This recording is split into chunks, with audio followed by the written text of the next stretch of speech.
Aliu Com 201 Biostatistics lectures. Today is Saturday, the 2nd of August, 2025.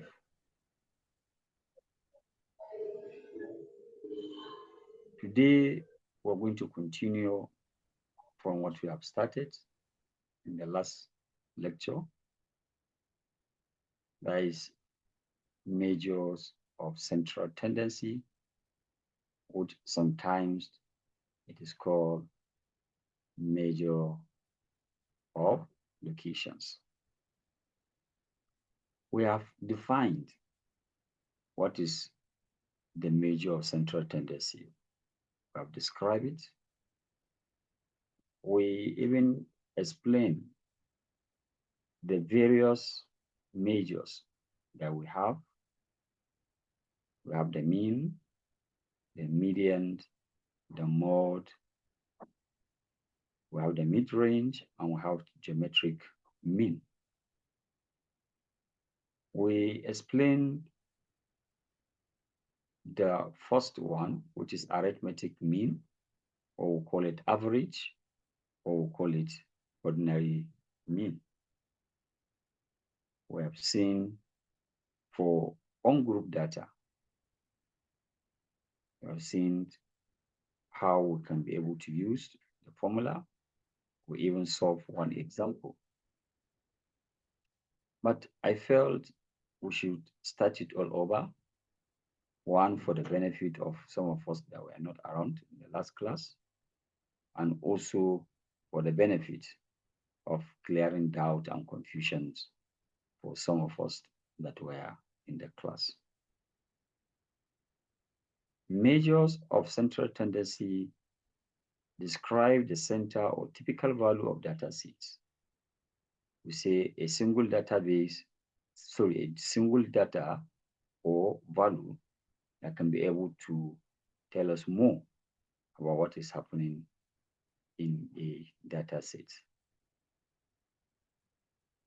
Measure of central tendency is crucial for summarizing statistical data like patient measurement, clinical trials results. The primary measures that we have, as we have seen it in the last class, they are: one, we have the average or arithmetic mean. Then we have the median, the mode, the mid-range, and the geometrical mean or geometric mean. This can be calculated for on-group. We have seen what we mean by on-group. These are individual observations, or we can say individual data. And then we have the group, which is data in intervals. We have already seen one in the last class. So now we are going to look at the various definitions of these measures: the mean, the median, the mode, the mid-range, and the geometric means. In our last class, we didn't discuss the mid-range and geometric mean, but I decided to bring them here today because to have a wider understanding of the concepts of measures of central tendency. Number two, we are going to cover the applications to ungrouped and grouped data. So we are going to look at means, how to calculate mean, how to calculate mode, to calculate median for grouped and ungrouped data. Then we'll see how we can be able to apply these measures in our real-life biostatistics. We'll solve examples with more expanded examples. We are going to look at up to 5 examples, inshallah. The important point, that is, what are the advantages and the disadvantages of mean, the mode, the median, some other parameters. And then we'll look at their various considerations. Let's start with the definitions and the formulas. The mean, which we call it arithmetic mean. This is the sum of the observations divided by their count. If you have 10 data, so you sum their values and you divide by their number, that is their count. That will give you the mean or the arithmetic mean. It is sensitive to extreme values, very sensitive. That means it is being affected seriously by these extreme values. And these extreme values are called outliers. These outliers, they are either very small numbers or they are very, very large numbers that differs from the majority of the observations in the data set. Here is the formula. The formula for ungrouped data is X bar is equal to summations, okay? Summations of xi all over small letter n. I expect you to have your pen and paper and be jotting down these important equations. So for ungrouped data, if I'm calculating for arithmetic mean, all I need to do is guess my summation of xi all over n. Please, I'm sorry for that. The division sign is overlapping with our x. So, but here is it. You can see it here. So you can see here. So here is our x. Okay. So summation of xi, where xi is the observations. That is our values. Small letter n is the number of observations, as you are coming to see. For group data, we're going to have x bar is equal to summation of fi multiplied by mi all over summation of fi. You have seen this formula in the last class. Fi is the frequency of the class we are considering. The frequency. What is the frequency? That is the number of appearance of what certain particular data. So here for group data, our formula is summation of fi multiplied by mi all over summation of fi. Don't forget, fi is the frequency of the ith class. Mi is the midpoint of that very class we are considering. Summation of fi is the total frequency. Please don't forget the formula. X bar is equals to summation of fi multiplied by mi all over summation of fi. For ungrouped data, that is individual observations, the formula is x bar is equals to summation of xi all over small letter n. I hope I'm clear. The next measure is the median. What is median? Median is the middle value in ordered data. Can you recall?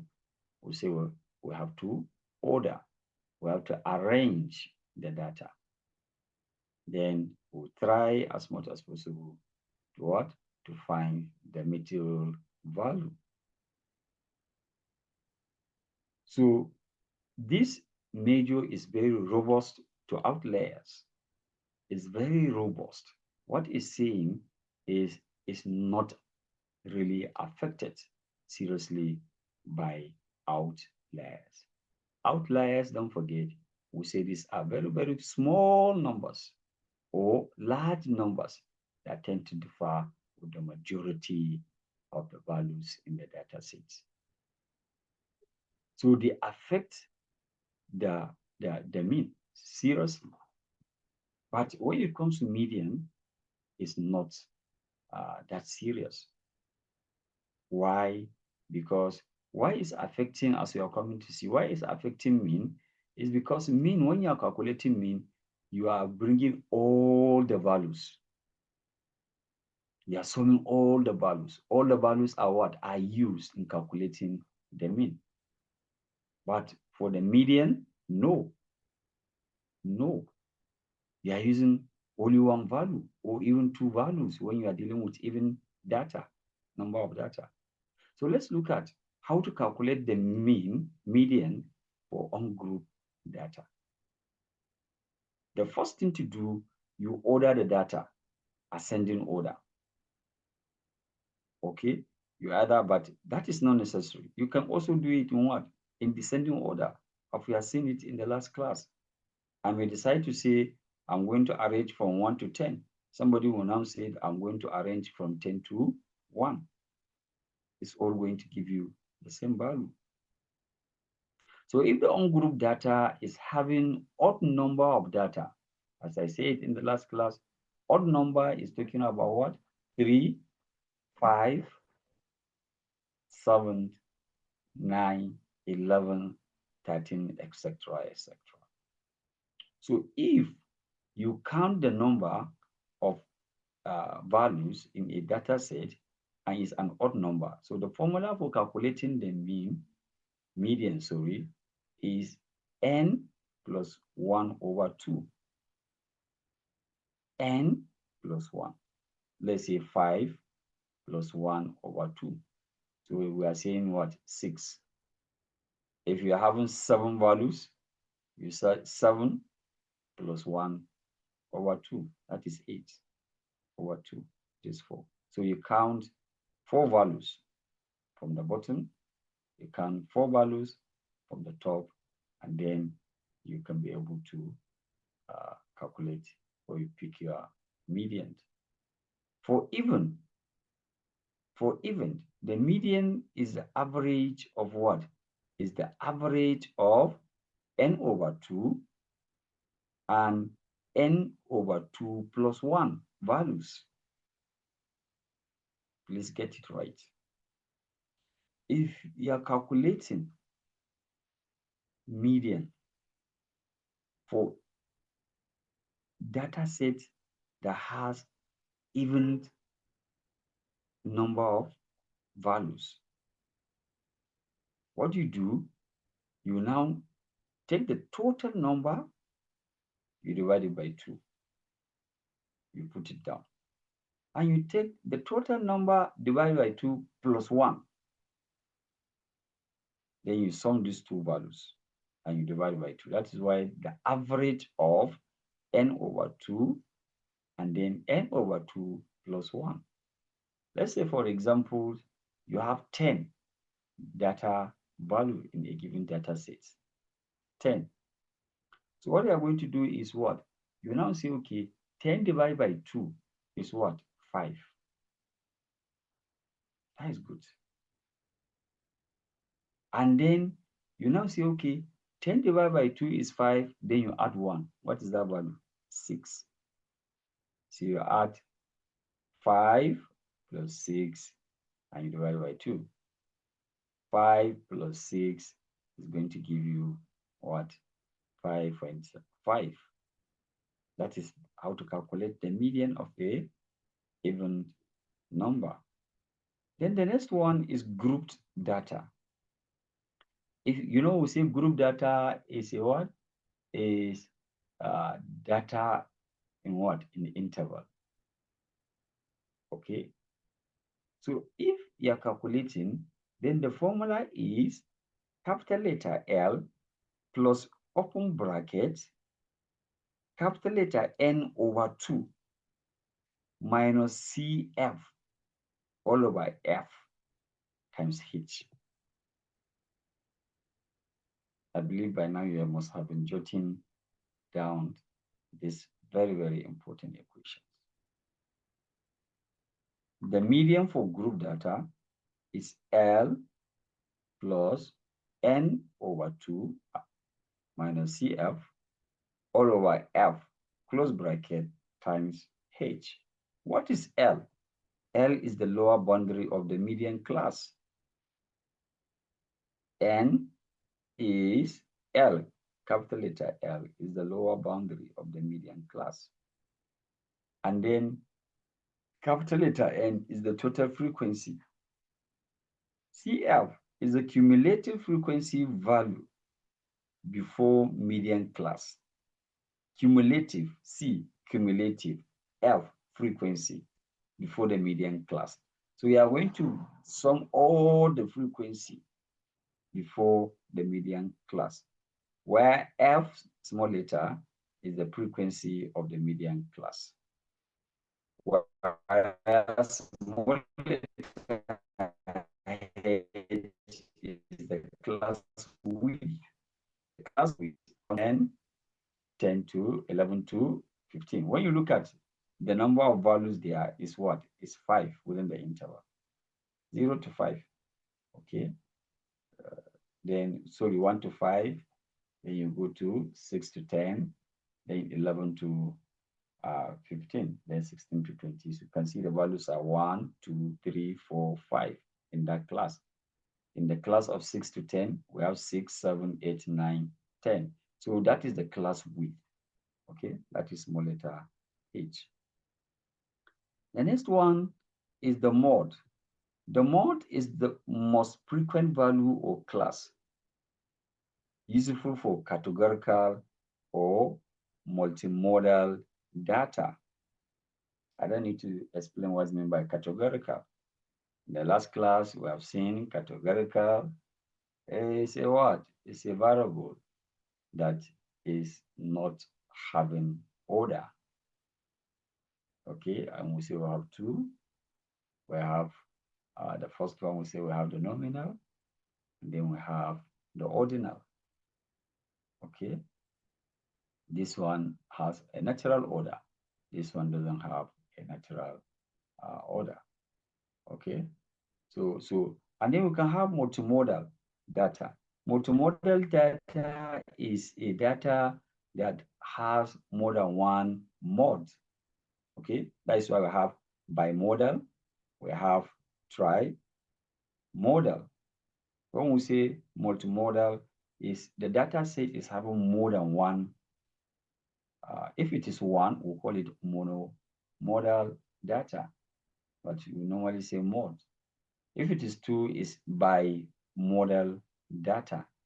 Okay. Then how can we calculate mode? For ungrouped data, the value is the highest frequency. That is unimodal. You can see either you say unimodal or monomodal is all the same. So the value that has the highest frequency, okay, is the mode for ungrouped data. We have unimodal, that is if it is one. We have bimodal if that data set is having two mode. And then we have multimodal if they are greater than 2.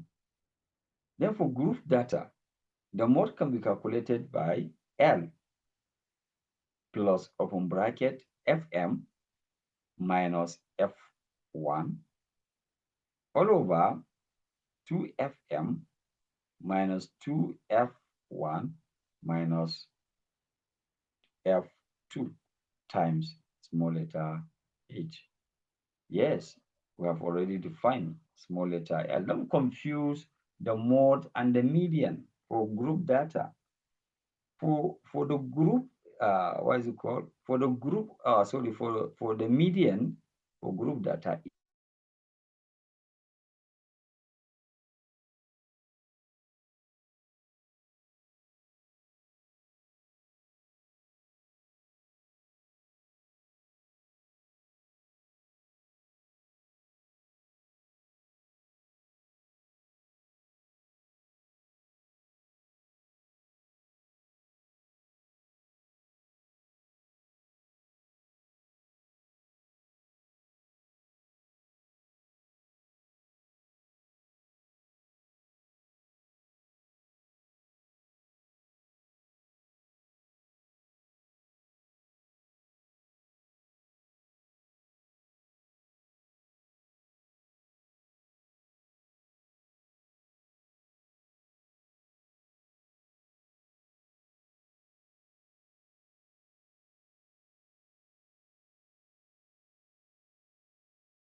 it.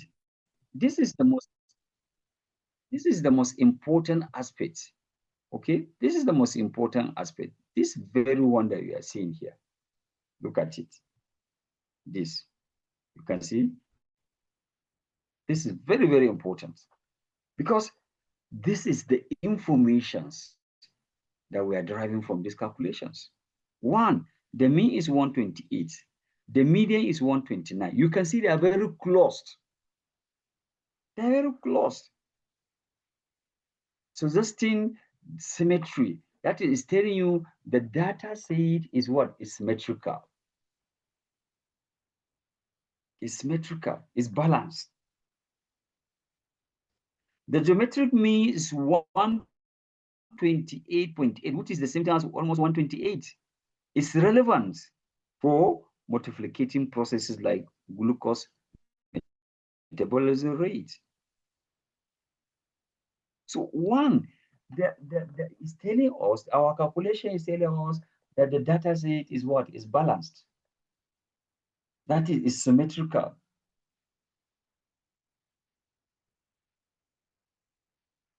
Because the mean and the medians, they are very close. Somebody will say, what of mode? The mode is not there. We say no mode. Okay. So let's look at the next example because we are running short of time. The next example is for group data. And the question is saying, systolic blood pressure in millimeter of mercury for 100 patients is grouped as follows. Please, is grouped. You can see, is grouped. Here is it. 110, 100 to 110. That is the class. I don't know what happens to this black something here.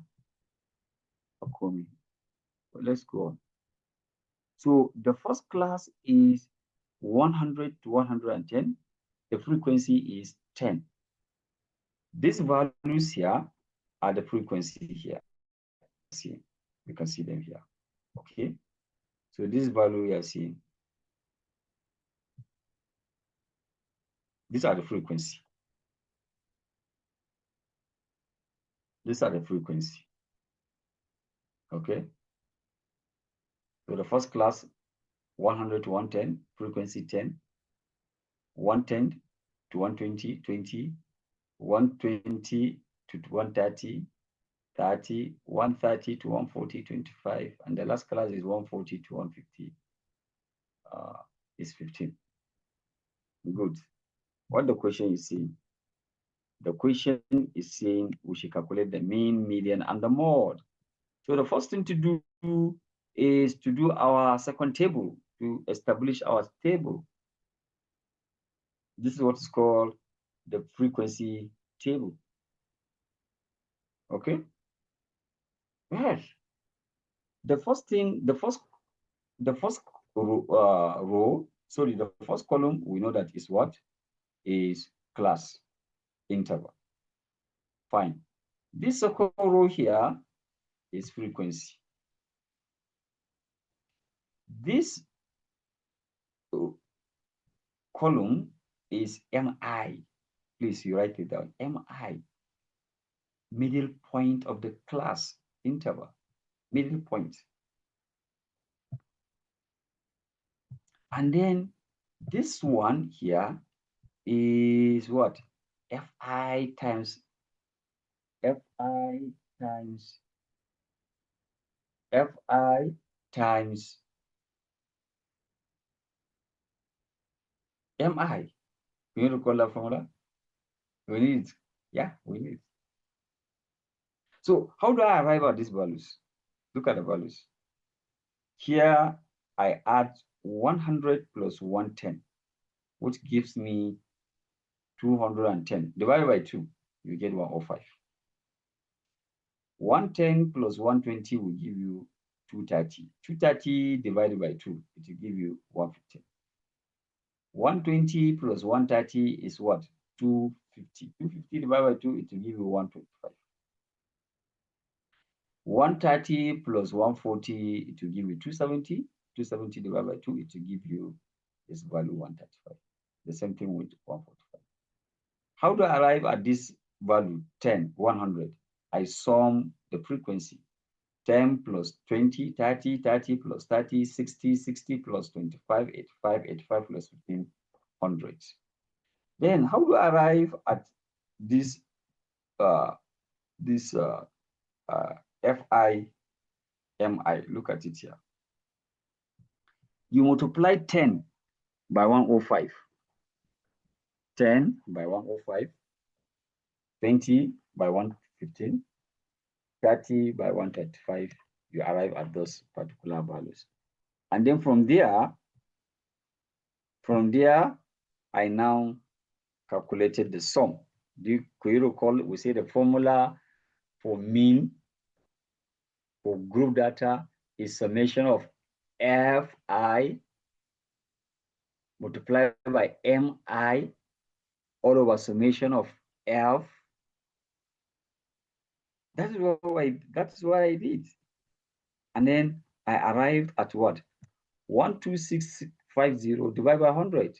So I got the mean is 126.5 millimeter of mercury.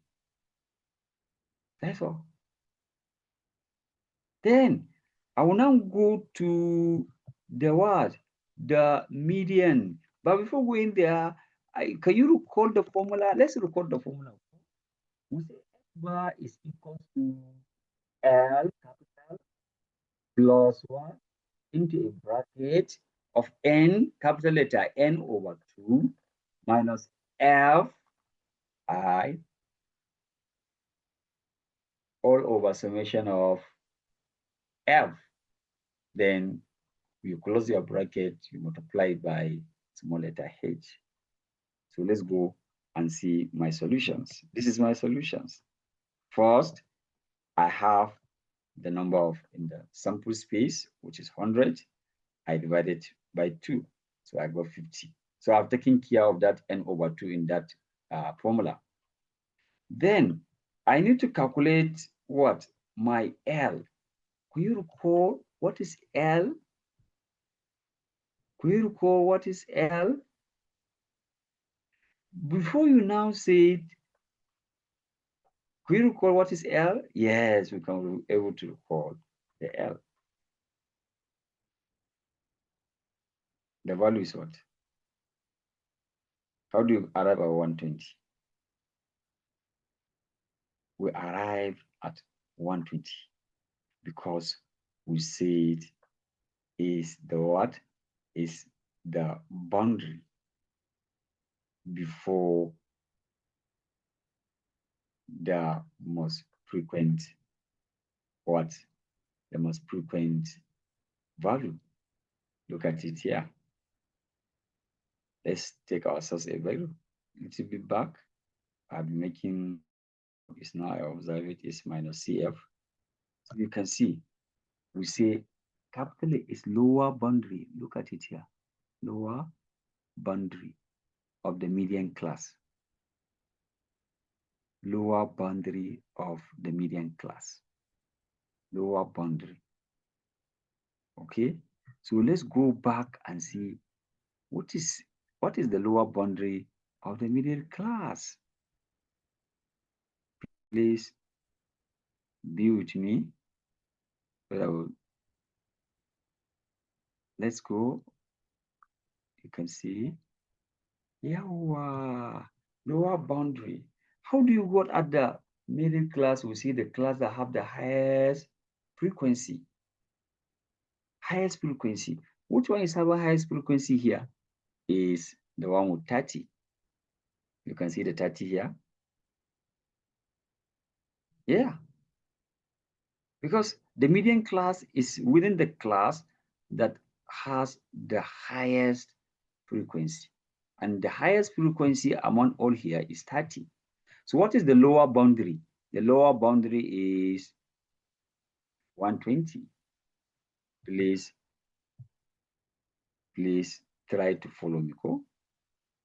So you see how I arrived at 120. So is this 120 that is here? Then Then CF, cumulative frequency before the median class. The cumulative frequency before the median class. We say the median class is what? Is 120 to 130. Then what is the cumulative frequency? Here we have 10. Okay, 10 plus 20, it will give you this 30. This 30 that you are seeing here. This 30. You add this 10 here. You add this 20. You have 30. So we stop here. Because that is the cumulative frequency before the model class, the median class. Sorry. So that's how I arrive at 30. The frequency of the median class is what? Is 30. And the width of the class is what? Is 10, 10. That is 100, 110 minus 100. It will give you 10. 120 minus 110 is give you what? 10. 130 minus 120 is 10. 140 minus 130 is 10. So our H is 10.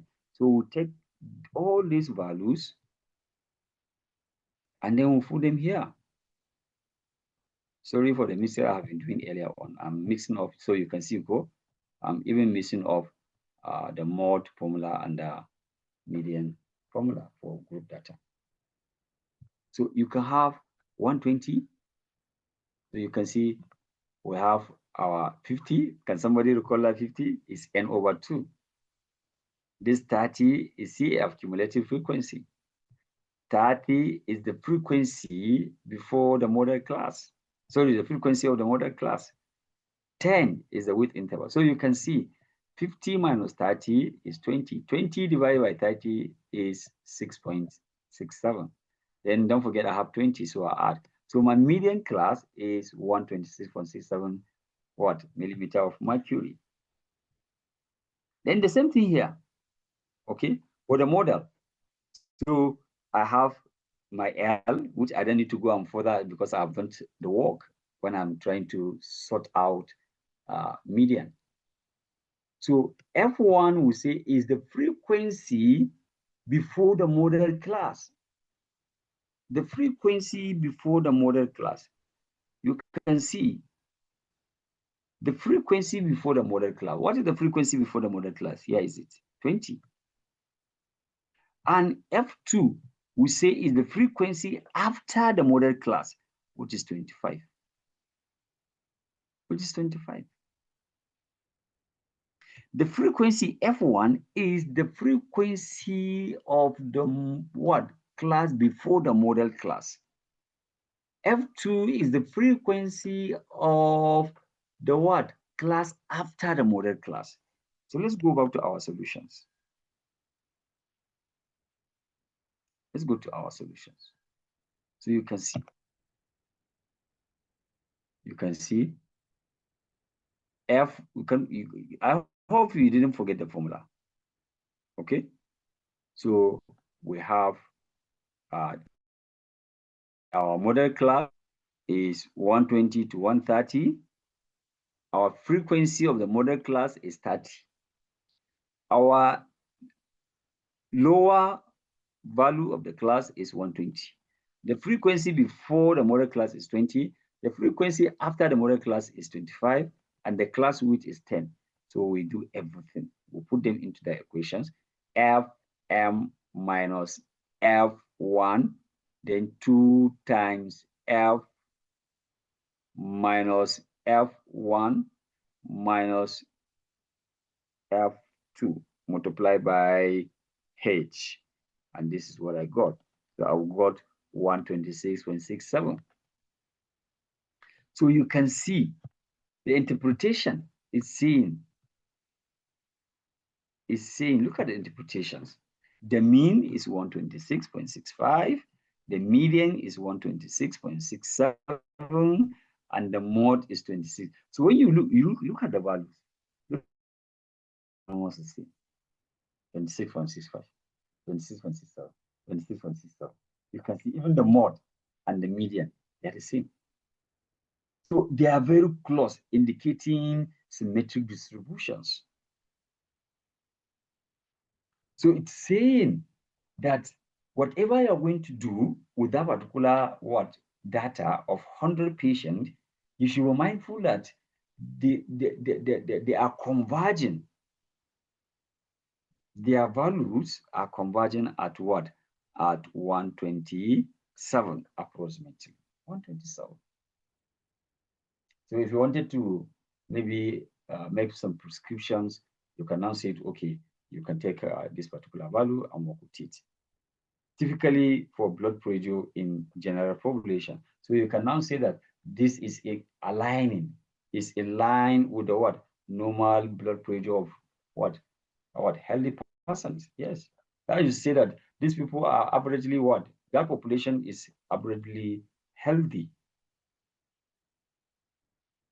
But assuming you got 60 this one, then there is alarm. That is, that population is suffering, or that particular data set is suffering from what? Uh, what's it called? Hypotension. Or you get 200 plus, that is hypertension. So that is that. So the next example is the same thing. So all you need to do is we repeat the same thing. You can see we do the same thing. We calculate the values, but this time around the values 5 appears 3 times. So that is the mode. Unlike the first case, we say there is not. So you can see. So the median is 5. The mean is 5.17. And then the mode is 5 days. The mid range is 6. And you can see even the geometric is. So also this one is telling you what? This one is telling you the metric, sorry, what is it called? The mode and the medians, they are 5, suggesting that most patients stay around 5 days, while the mean is slightly higher due to the outlier. Yes, it's higher. Why? Because of the presence of what? Outlier. That is mean there is abnormality. There's one value that is very, very high. You can see all other values are what? 3, 5, 4, 7, 2, 6, 5. Then suddenly we have what? No 9. Then we just have 10. This 10 is what is called outlier. And that is what affected the mean not to be in consonance with the mode and the medians. How we are taking it. The same thing here. Okay, this one is another example. So you can see the example is for group data, cholesterol level. We did the same thing.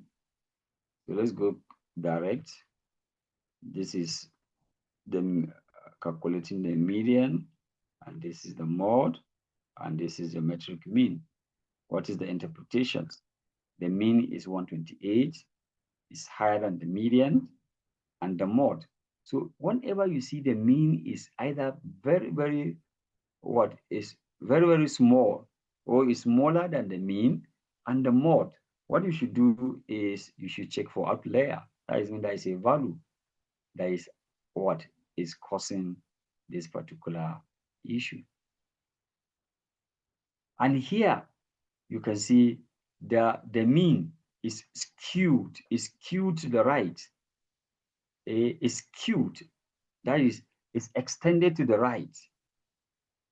138 is greater than 106 and is greater than 204. So you see, we can now say that the outlier has caused the mean to be skewed to the right.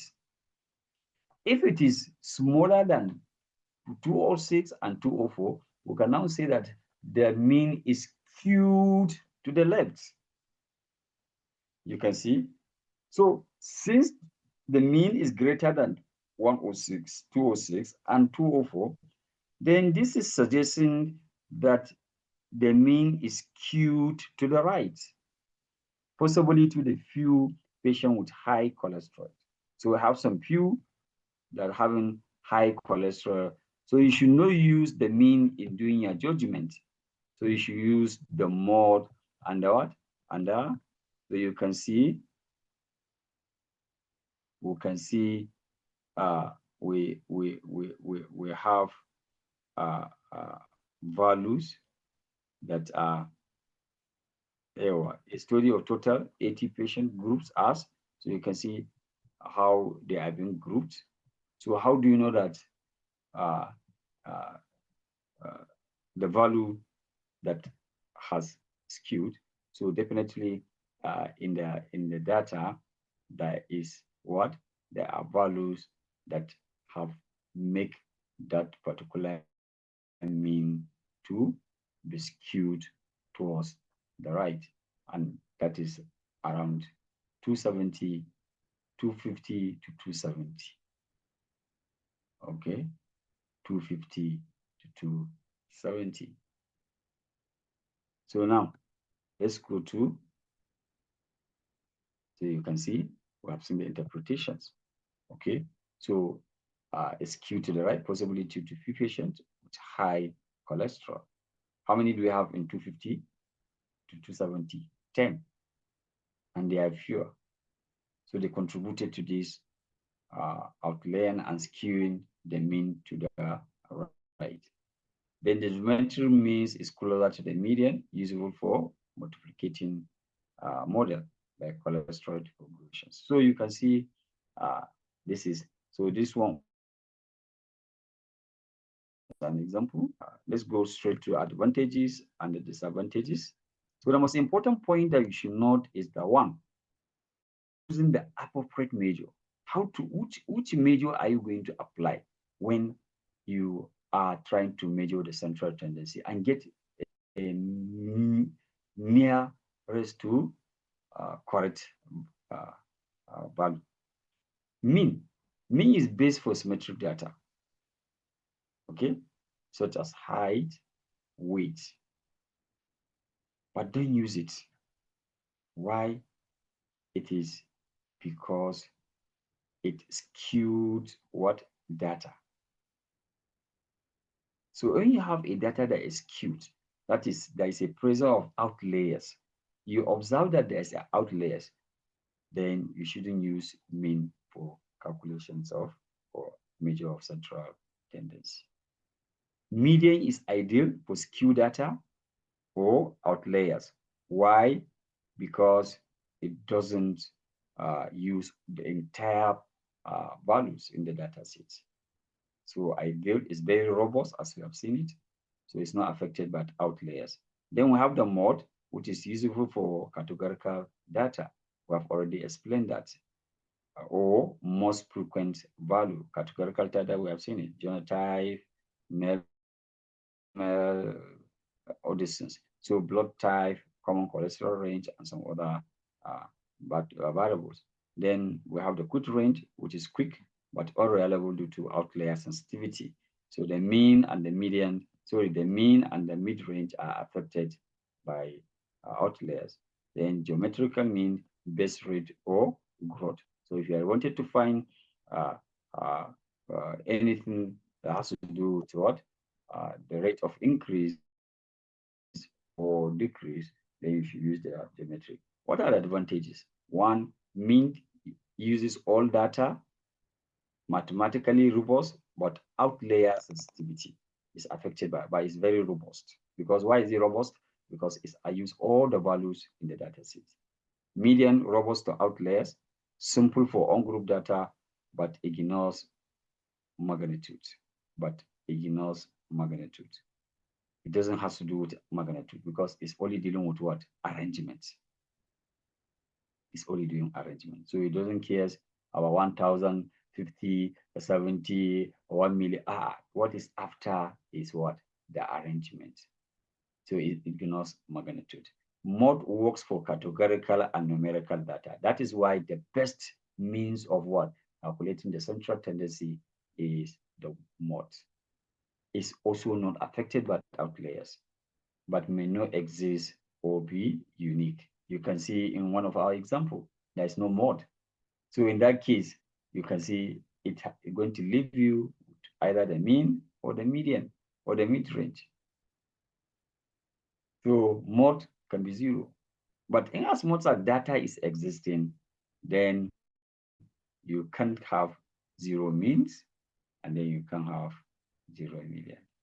Then mid-range easy to compute, but highly as you have seen, is the sum of what? Is the sum of maximum and the minimum. So outliers are there also at the end, minimum and the maximum. So without able telling us it is affected by the mean. So you can see their advantages and their disadvantages. Consideration in biostatistics, data type, match measures to data, match measures to data, continuous, discrete, categorical. Okay. Continuous, we have seen what's meant by continuous. We have seen the continuous and the discrete are what? Numerical data. And then we have the categorical data, which is having nominal and ordinal. So you should know that if you are using categorical, the best thing to use is what? Mod. Because you are just dealing with what? Appearance. Appearance. Likewise, mean. But if you are dealing with continuous and discrete data, you should use the mean. Skewedness. Use median and mode for skew data. Use median and mode. When you observe there are outliers in a word, in a given data set. So the best measure to use is median and mode, because you know mean is being affected by this outlier. So it's going to give you a wrong information. Outliers, median prefer in clinical trials with extreme values. So when you have values, you have data set that have extreme values, very large, which are very differs from majority of the data in the data set, then you should use the median. Median is more preferable because the median is just concentrating on the what? The middle value. Doesn't have to do with any end value, extreme values. Sample size, for small sample size, okay, samples, amplified outliers affect on mean. Then group and on-group. On-group data approximation may introduce error. Okay, sorry, group data approximation may introduce error. Validate with on-group data when feasible. So here we have practical tips for biostatistics, how you can be able to how you can be able to use software to do all this what I have just explained. We have the R, we have the SPSS, we have the Excel for large data set. We can be able to, if you are very good in that, you can use these softwares to, and then visualize, plot histogram, box plot to assess skewness and outliers. We are coming to that. We have data presentation in this course. Okay, context, report measures with context. That is, you now don't say call mean or median or mode. You now say the median of cholesterol of 20 diseases suggest typical level are within normal range. So don't just, when you do that in my assignment or exams, you are going to fail. Okay, you must report measures with context. Don't just say 200 and leave it here, or 200 millimeter of mercury. What is that? Pressure? Pressure of what? What is it saying? So you must report these measures with what? With context. Okay, combine measures, use mean, median, and mode together for a complete picture so that you know whether it's within the normal range or not. If it is out normal range, then it's telling you that you have to take actions. Okay, are you going for vaccinations? Are you going for campaign? Are you going for all these ones? So in conclusions, major central tendency are essential for summarizing biostatistics data. The additional example have already illustrated their application in real-life scenarios. You should practice calculating these measures, understand their strength and limitation, and select the appropriate measures based on data characteristics. Recommended practice, what I am recommending you is analyze data set for patient, weight, or lab result. Compare group and on-group calculation for accuracy. Explore Q data set. Have data that you know that they are what? They have outliers. Then you do calculation on them. This will expose you to know how to use these measures of central tendency. I wish you all the best. I hope you really enjoyed this class. If you have one or two questions, we're already out of time, then you can ask, and then we explain. I will try as much as possible to see I gave you assignment that you can be able to work it out, and through the working, you master the techniques, the skills, and then the manipulations that is there for us. Thank you very much for listening.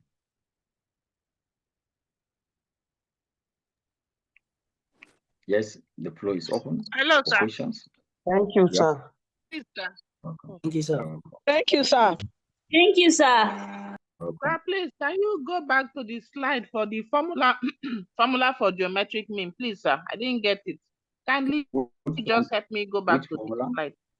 The formula for geometric Which mean formula? on group data, yes, sir. Is square root. Is the square root for geometric mean. We should in our You class. say geometric mean, not geometric data. Please stop making noise. If one is asking question, please, you are expected to mute your mic. When we are done with him or her, then you now come forward for your own question. See, we'll start removing you. Yes. So look at the formula for geometric mean. For geometric mean for group data and for group data, here is it. Yes, sir. Okay. For group data, Yes, for sir. all group data is x1, you take the value and multiply them. Okay. You take the values and multiply, which is the same thing as exponential. Okay. Exponential. You know exponential? Ln x I all over what? All over n. What we expected, you take the natural log of x1, you take the natural log of x2, you take the natural log of x3, and then you sum the result that you got. Then you divide by the total number in the sample space. Now, for group data, all you need to do, you take the middle value, you take the length of it, then you multiply by what? Frequency of that cluster interval. Then you now sum the total frequency and then you divide. You can only master this if you put the equations into what? Into practice. Yes, next question. Next question, please. Thank you very much for that explanation, Next sir. question. Sir, Yeah. can you hear me, sir? Yeah, I'm hearing you. Okay, thank you very much for the explanation, sir. Yes, sir. But I feel the geometric mean is not really clear. So either you will give us like a real life example, just the way you treated the Mimidana mode. But if there is no time, maybe we can go on YouTube if you have any recommendation where we can, practice and maybe understand it more, sir. We solve examples. Look at no. Look at an example that I discussed with you. Here is it. But I still didn't understand it, sir. You see, this is for what? This is no. The only way you can understand is when you go back and look at it. In this case, this is an ungroup data. This is an ungroup data, is that not so? So this is an ungroup data. Then all you need to do, you take the link. You know the link? You take the link of 110. You take the link of 115, link of 120, 125. You take the link of them. So the answer you got for each, you sum them up. Then you divide by the what? By the number in the sample. This is what is happening. Look at it here. You see? So have the link. So when you take this one, you see, we got 4.851. Then you take the exponential of it. This is the exponential. Do you know the exponential? Have you ever used ln in your calculator or exponential? No, sir. That is the problem. So what I'm giving you assignment, what is your name? Rahima. So I do this calculation for me. I'm submitting the WhatsApp. Okay, sir. This one. All right, sir. This one that look at it here. This Yes, one. I've seen it. Yes, sir. So you see, you take all these values. Look at the values Okay. I'm saying you should take. Look at the values. Where are the values? Yeah, lean. I want you to do it Okay. in a tabular form. Okay. You have the value here in one column. Then the next column is the lean. Okay, sir. I hope you are getting it. Yes, sir. So when you have done that, you sum all the lean. When you sum all the lean, then you take the exponential of those total link that you have gotten. That will give you the geometric for mean for. Okay. Thank you, sir. Next person. Next person. No questions? Good evening, sir. Thank you very much, sir. I have a Good evening. question. My question So who is is that? about the skewing data. Hello, good evening, sir. Am I taking with my monad? Yes, sir. Go on. So my question is about the skewed data. I did not get the explanation on that. Okay, Can you let come me ask again, you. sir? Okay. I can't come again. I've gone.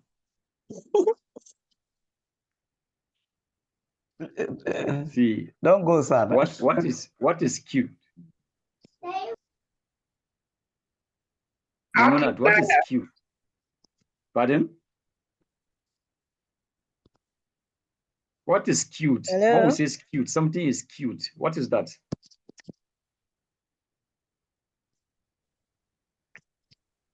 Yes, Do Memon, we I'm say talking to something you. in order? Do we say something that is in order? No, Anthony is not. It's okay, sir. It's not. So It's not it something has that's to in do order. with the I'm number not of people hearing that you. The survive. network is bad. Yes, hence, what are you saying? Something skewed. Can we say arranged? Variation. Hello? So can we say it's biased? Yeah, it's It biased. is Something not that changed it is, direction. Something No, that it's changed biased. direction, sir. He has gotten it. or Bias it is is not another way of evenly expressing distributed. skewed. If you want to use another word, you can say inclined. What about symmetrical, sir? When we say something is symmetrical, it's divided equally into two parts. Like I human said being. not When you symmetrical, like not symmetrical. that is it. Something that is not divided evenly equal. Into different means. Different means one part is larger than the other. Okay, sir. When you divide somebody's human head into two equal parts, what has happened to his teeth?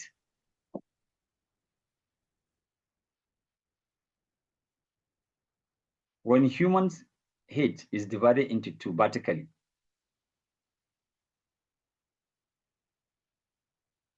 what is going to happen? Nobody will give me answer. Of course, it's biased, sir. It's biased. It's no bias. I'm not talking about bias. I'm talking of symmetrical. Symmetry. Okay, symmetrical. That means they are equal, sir. They are equal. But in this case, Is symmetric. In this case, what? I was trying to say that can it be put as not symmetrical? Like it is not What is evenly known distributed. That's what I was asking, sir. You are trying to say you are trying to define skewed. That's what I know it as. Like that's how Are you trying to define skewed? that's how like I understood It's okay. when you first said it, sir. So that's why I asked. So it's okay. Okay, sir. So any other questions? Any other question, please? No, sir, no question. Register. So Okay, my sir. technical Becky, you say what?